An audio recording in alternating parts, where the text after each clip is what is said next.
Hi, I'm Joey. And I'm Dana. Welcome To Car Chats.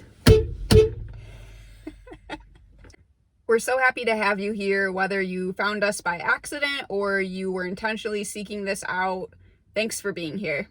We decided to create our channel because we want to talk about the ways that our faith and who we are shape how we view the world around us.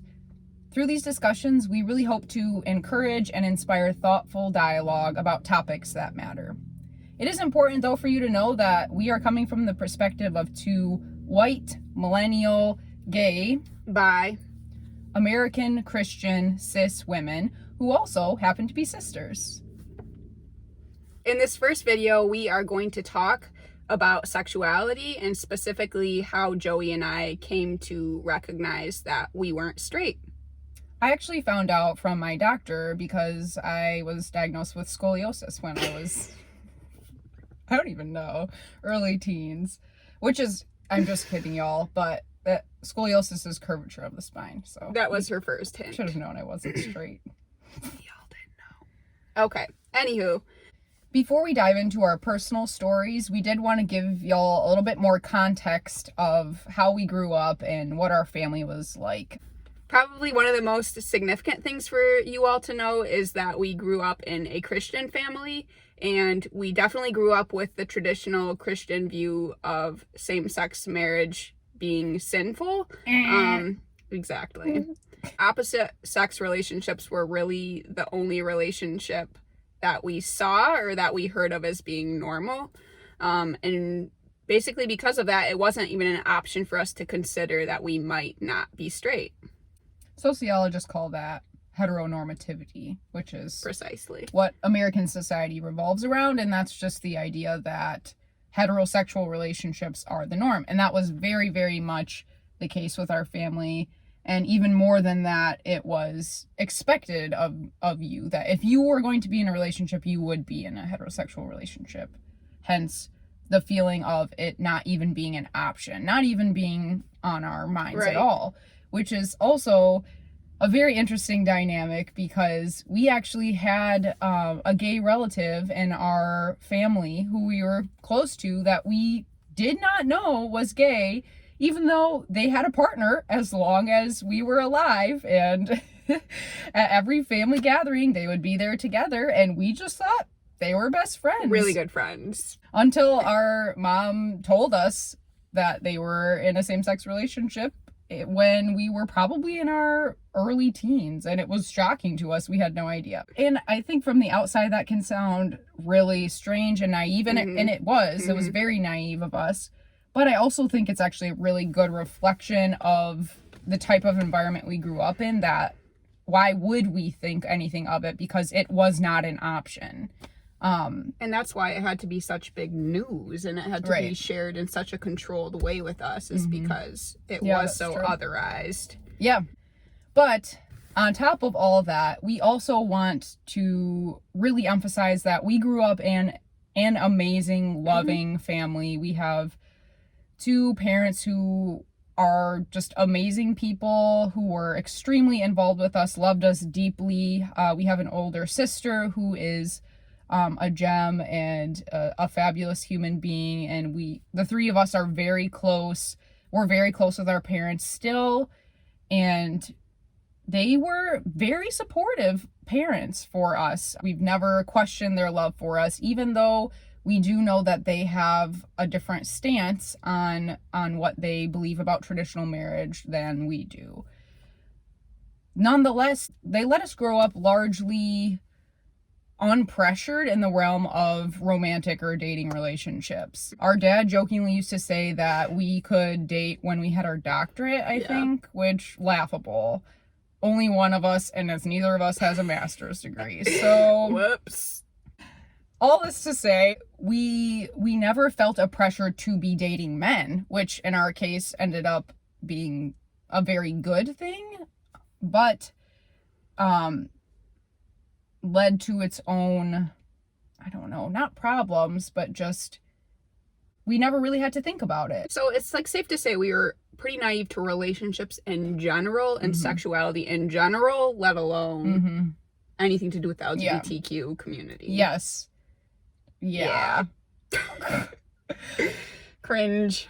Yeah, all of this is really interesting to talk about and look back on. It feels uncomfortable at times to look back on who we were and the way we were engaged with the world because of how naive and oblivious and removed we were from the reality for so many LGBTQ folks, and we are among them. I think it would also serve you well to note that our Christian faith is very important to us, and I think that is often for folks in the LGBTQ community, if you are raised in a pretty traditional Christian household, it just adds a huge layer of complexity to this whole issue. And I think we'll probably do a whole another episode or multiple on the overlap of Christianity and the LGBTQ community, because that's something that's hugely important to us and something we're both really passionate about, because we both have clung tightly to our Christian faith and our love for Jesus, and that is still the crux of both of our lives, I would say. Yeah. But it does not make being LGBTQ easy. Oh man. No. Agreed. Should we move on to our individual stories? Yeah. The specific question we'll be answering in these individual pieces are when we came to know that we weren't straight. So the short answer to that question for me is it was somewhere around my sophomore or junior year of college, but obviously it's never quite that straightforward. Looking back, I can definitely see that I had times as early as probably 5th and 6th grade where I had crushes on both guys and girls, but I had no idea how to frame those, I had no idea that they were crushes, like especially on girls. Like on guys more so, but I still wasn't boy crazy at all. So it was kind of like a fleeting thought and nothing I was really seriously considering. And I think that lasted basically all the way through high school and I know Joey has a similar story in this way, and just we weren't boy crazy and very focused on school and sports without really much thought at all in the relationship realm. Let's get to the college years, because this is when things kind of start heating up a little bit, like this car. So freshman year, I start college, and Joey was actually a senior at the time. And in college, I'm older. Yeah. So I'm very grateful to have 2 older sisters to have experienced a lot of life before me. And another thing that was opening up my mind even before I went to college is having them be in college and having their minds opened up. So Jessie, our oldest sister, and Joey were both very much growing and becoming more aware of the world and other perspectives and viewpoints. And I was definitely benefiting from that even in high school. So just having a more open mind when entering into college, and something that I started becoming a little bit more involved in that Joey had become involved in at college was a sexuality and gender awareness group that would put on events to discuss really anything to do with LGBTQ community. So they would bring in speakers to present on like what we call both sides of the issues: Christians affirming of same-sex relationships and people who are non-affirming of the traditional Christian interpretation. It's also very important to note we went to a Christian university. Yeah, that's true. So as soon as freshman year, I was starting to become more aware of things surrounding this issue.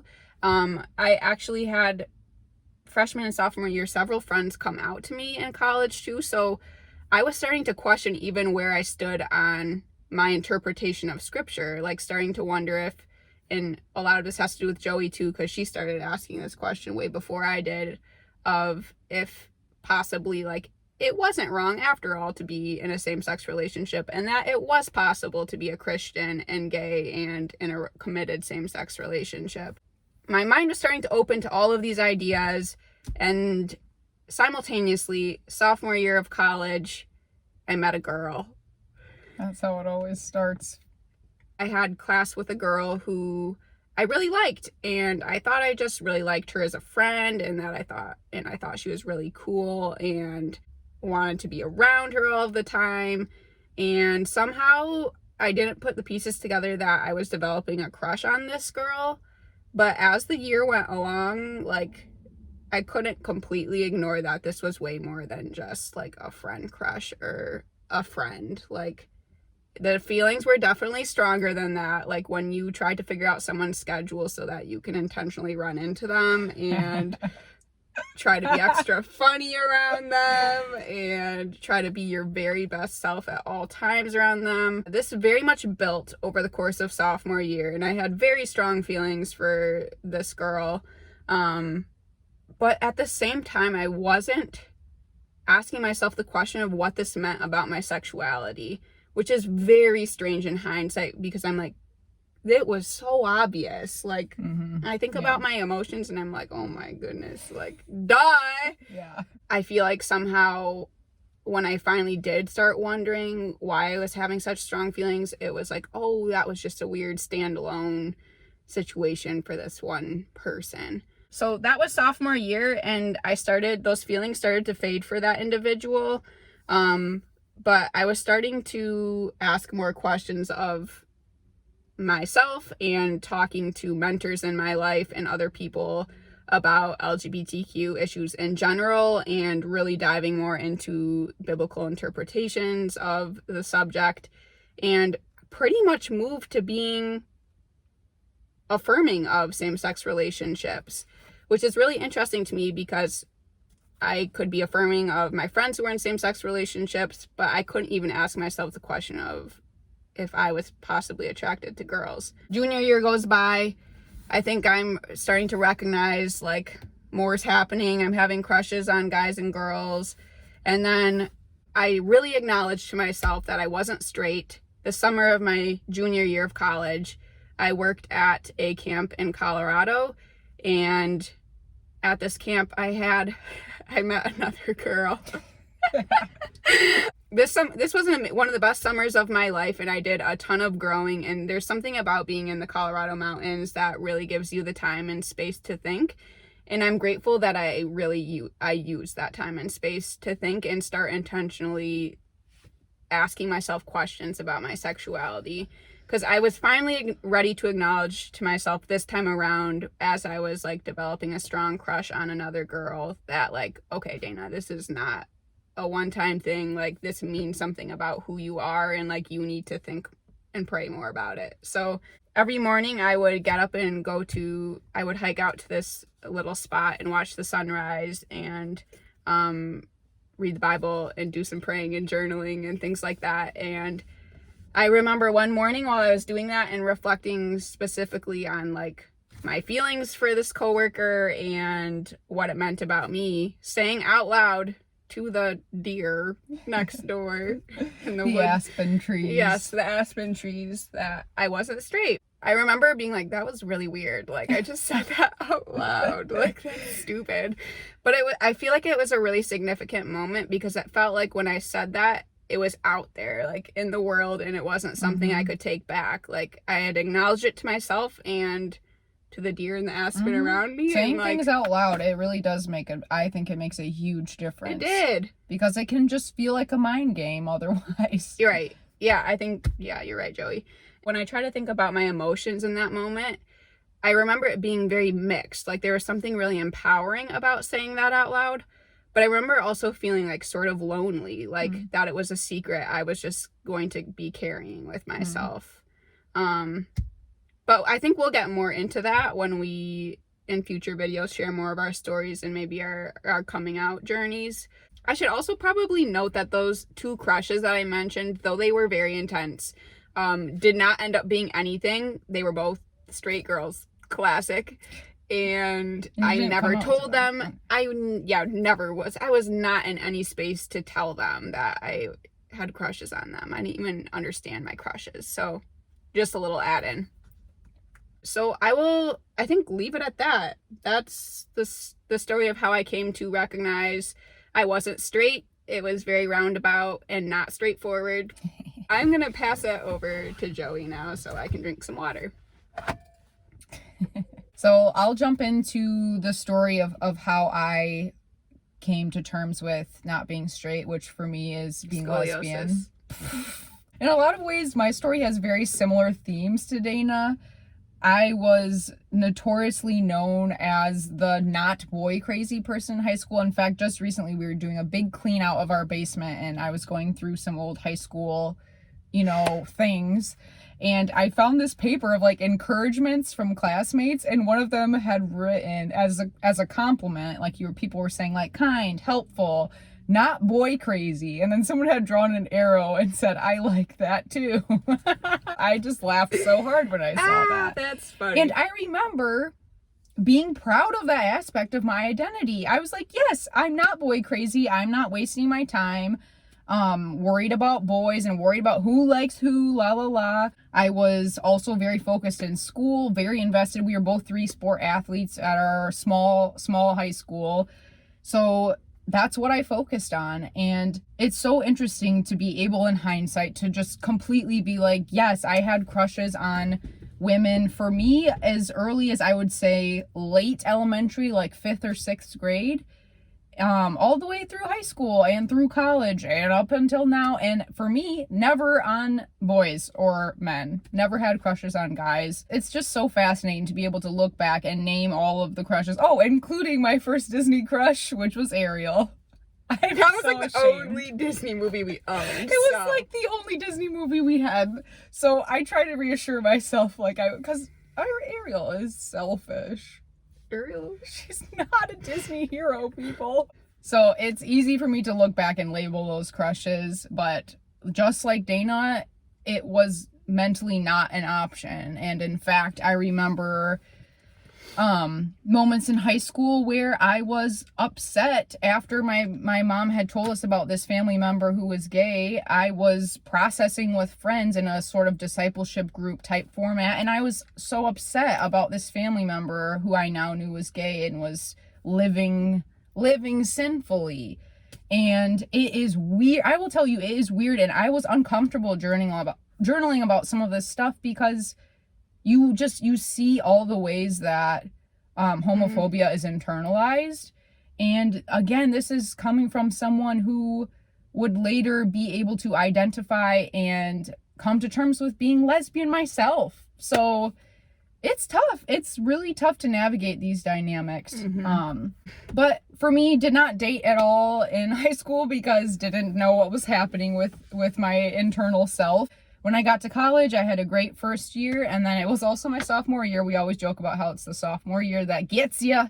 If you've had a similar sophomore year, I'm sure you will resonate with just somehow everything crashes down in some way, shape, or form. For me, identifying as lesbian, identifying as gay was a journey even after I was confronted with it, which for me was actually ended up getting into a romantic relationship with a floor mate in my dorm.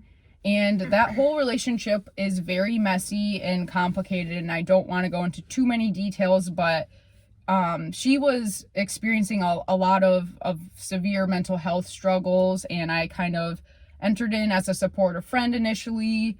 And being a very empathetic person, my weakness area also then is that I can be poor with boundaries, and I was a young baby of 18 at the time, and set some pretty terrible boundaries. And all this to say, our relationship kept progressing into territory that soon, before I even knew what was happening, was becoming more than a friendship. And for me, confronting what it might mean to be gay was actually kissing a girl for the first time. So having my first kiss was kind of like my moment of awakening. And I will tell you that for one moment, I was absolutely stunned and was like, this is horrible. And then I was like, this is great.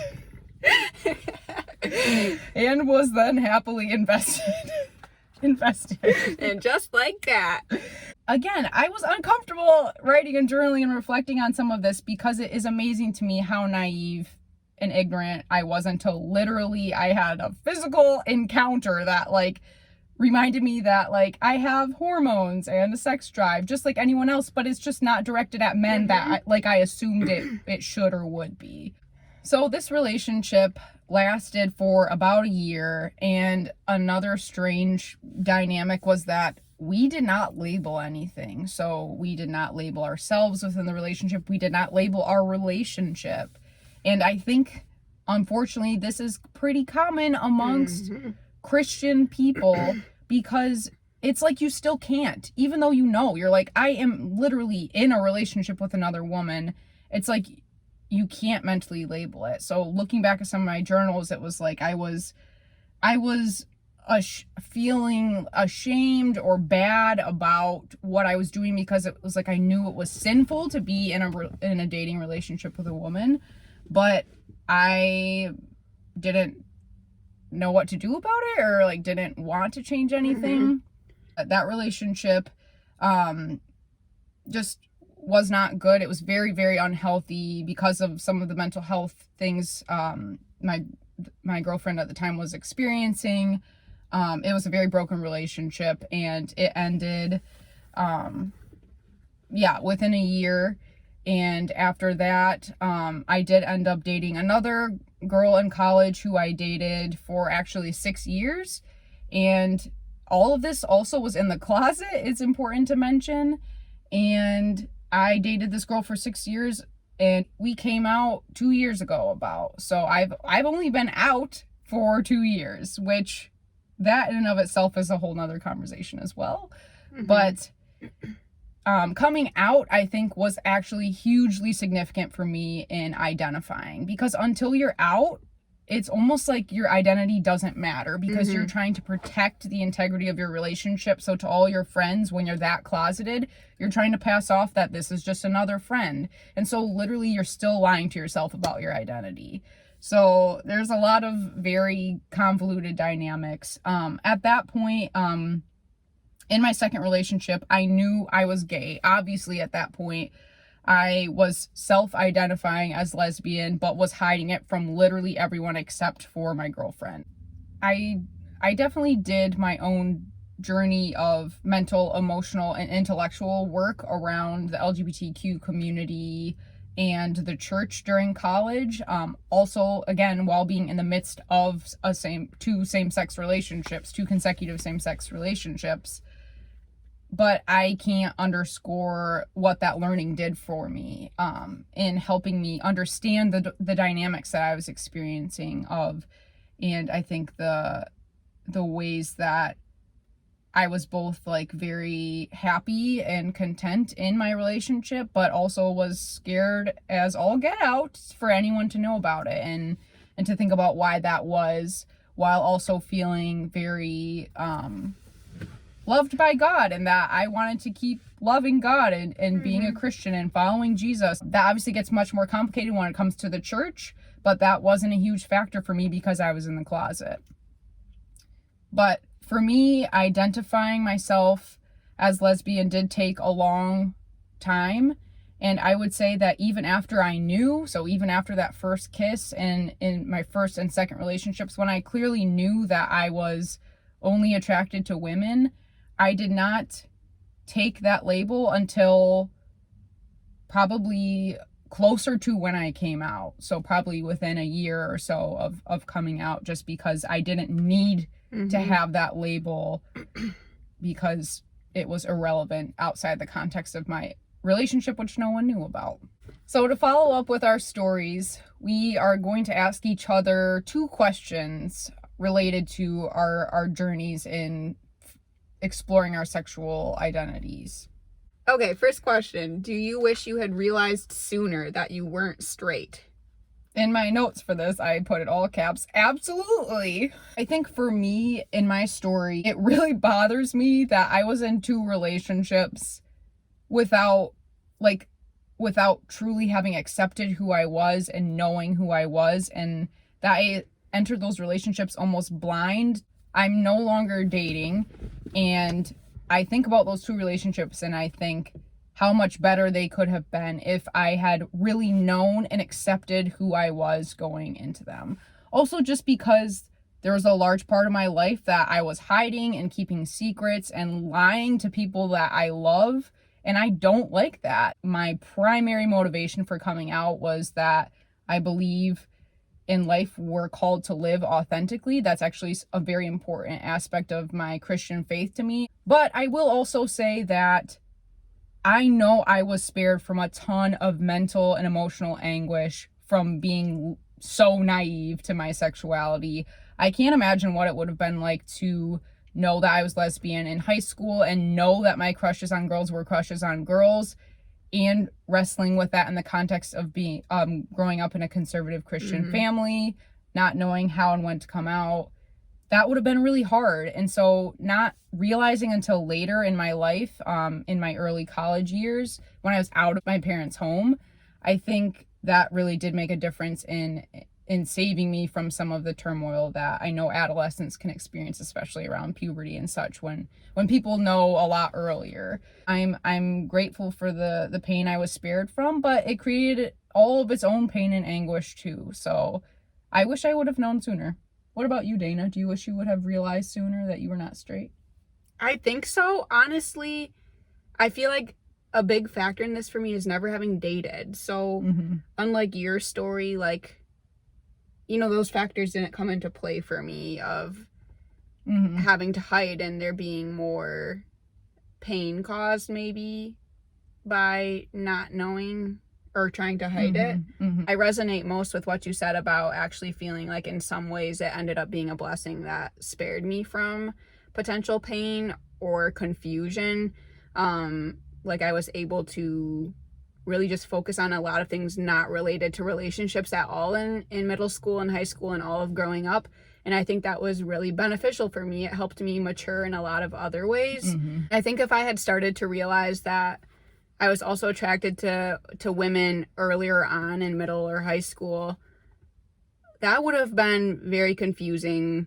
And I do not think I would have been able to tell anyone at the time. I think I would have been way too scared to tell our family. Yeah. I would not have told friends because I didn't have friends out to me at that time. I think that would have been so much harder. And the fact that I realized at a time of life when I was already growing and maturing, intentionally seeking to learn in this specific area, like diving into questions about sexuality, is like ended up being amazing timing in some ways, that I was already opening my mind to this as I was starting to recognize I had feelings for girls as well as guys. But I don't like that I was so naive for so long. Like, and that feels dumb to say because there's not a really good reason. Like, it didn't harm me, but... Well, it's also hard to know. It's also hard to know if it didn't harm you. That's you know true. what I mean? What? Yeah. How much maybe better could it have been to know that earlier? That's something that's very strange reflecting about all of this, is that we can't change the journeys we've been on, and they brought us, I would say, both to very good spaces, but it is weird to look back and wonder how much different it could have been if you could have known some of these things earlier. Yeah. Pros and cons both ways for sure, but you just know that we were made to know earlier. Right. Even developmentally. It should have been an option. Why we didn't know is very problematic. Right. And in that way harmful inherently, I would say. We're very lucky it didn't harm us as much as it could have. Like, for me to be able to say how many benefits there were to not understanding is very rare. Yes. And I fully acknowledge that. Yeah. I think that's also something we want to be very transparent about in our channel, is that we completely acknowledge the many privileges we've had in life in general, but particularly in our walk as LGBTQ folk, and what that has meant for us, those privileges. And we'll dive into those way in more depth in further episodes as well. Yep. All right. So our second question, Joey, is, in the midst of realizing you weren't straight, what would have been helpful to you? First of all, just even having it as an option would have been the most helpful thing, because I think we both would have realized a lot sooner. And so that would have been extremely helpful and changed the whole trajectory. But for me, I just think about having people that I knew would have been safe to talk to about this, because I stayed in the closet until I was 25. Like, that is still outrageous to me to think about how long I went without talking to people about this and very important part of myself. And I wish I had just known people who were either LGBTQ themselves or very, affirming allies who I could have just trusted to be able to tell sooner. And then lastly, it would have been very helpful, and I've already hit on this in my other points, but to just have less stigma around being a member of the LGBTQ community, because why do you think I didn't tell anyone for so long? It wasn't okay to be lesbian. Again, I've said this. If it had been more normalized, or even just people speaking positively of the LGBTQ community, maybe I would have felt safe to think, could this be me? What about you, Dana? What could have helped you in the midst of your journey? I think internalized homophobia was the biggest barrier to me. I think that also part of this was just personally where I was at, and so I don't know, like, if I could say this would have helped, but like, I was not in a space where I was ready to be that vulnerable. I was focused on keeping like an image of myself, and it seemed way too scary to even discuss, I think I might not be straight with someone. Not even just to say I'm not straight or I'm bi, but like I couldn't even fathom even mentioning to someone that I was thinking about it. Like, that is pretty sad to me in hindsight. Yeah. I think a lot of it was just a personal barrier, honestly. A personal barrier that came from internalized homophobia. Yeah. Literally, I think we have discovered that the answer is to not be immersed in a homophobic culture. Yeah. And in our case, religion. Because it wasn't an option. That is, if you've heard us say that multiple times, it's because I think that is the crux of the issue. It wasn't an option. And think about, I think you've heard both of us say that, but what that does to your brain when you are a member of that community and you're trying to figure out, how can this be? Who am I? What's going on? Just like everyone is in the world, but then you can't be. It doesn't work, people. Nope. It's very hard. It's very unhealthy.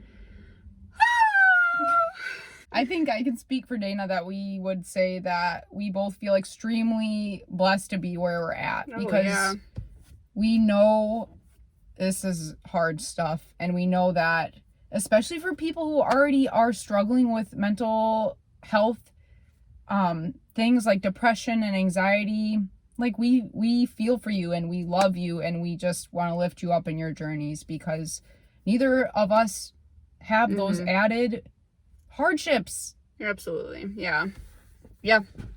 One of the takeaways we hope you'll get from this episode is in just hearing our stories and hearing a little bit more in depth about the experience of two girls wrestling with the fact that they're not straight in our very heteronormative American society. The only way we're going to change our hearts and minds on the way we need to approach these topics, especially how we need to approach thinking about and advocating for the LGBTQ community, is by hearing stories of members of the community and hearing what it's like. Obviously, this is just our unique story, and everyone's story is different. Some people's stories are much more painful than ours are. Yeah. And again, we want to acknowledge the many privileges we've had on our journey. But it was still hard. It was still really hard and confusing and weird and just way, way more complicated than it should have and could have been. Yep. And this is why we want videos like this to be out there for people to stumble across or to search out intentionally, because I think like this is something that would have been helpful to me as a young Christian woman who was starting to ask questions about my sexuality with this framework of it not being an option, and how can I be a Christian but also attracted to women. So I think representation matters so much, like hearing the variety of stories from of people in the LGBTQ community. As Joey said, like, they look extremely different, but every one of them is valuable and will resonate with a different person. Yeah. And for those of you in the LGBTQ community who also were raised in the Christian faith or are trying to hold on to your Christian faith or don't know what to do with your Christian faith, we just want to encourage you and say, We're here. We're out here. There are LGBTQ Christians who love Jesus and are all about following and living for Jesus, and also think that it is perfectly fine to be who you are and that Jesus loves you. Mm-hmm. Yep. Period. Like, Period. There's nothing to add to that. There's not. Yep. We are solidly, firmly here for you. Like, mm-hmm. We're here for you. And don't let anyone tell you otherwise. Mm-hmm.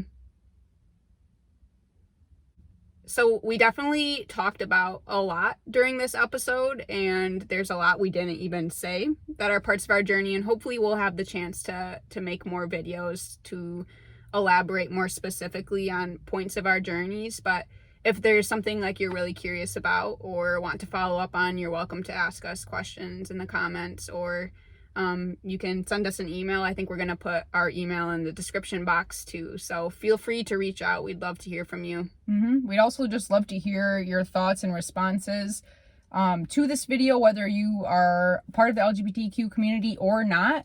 How did it make you feel? What did you think about it? Were there points that you really resonated with? If you want to share those thoughts with us, we would love to hear from you. Mm-hmm. Also, for those of you who have been dying to know what my shirt is all about, please go ahead right now and Google The Next Question, Austin Channing Brown.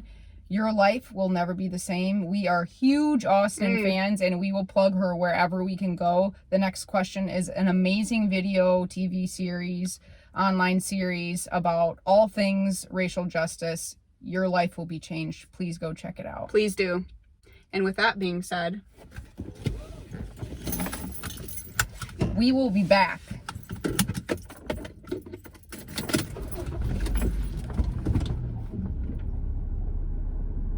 I'm so hungry.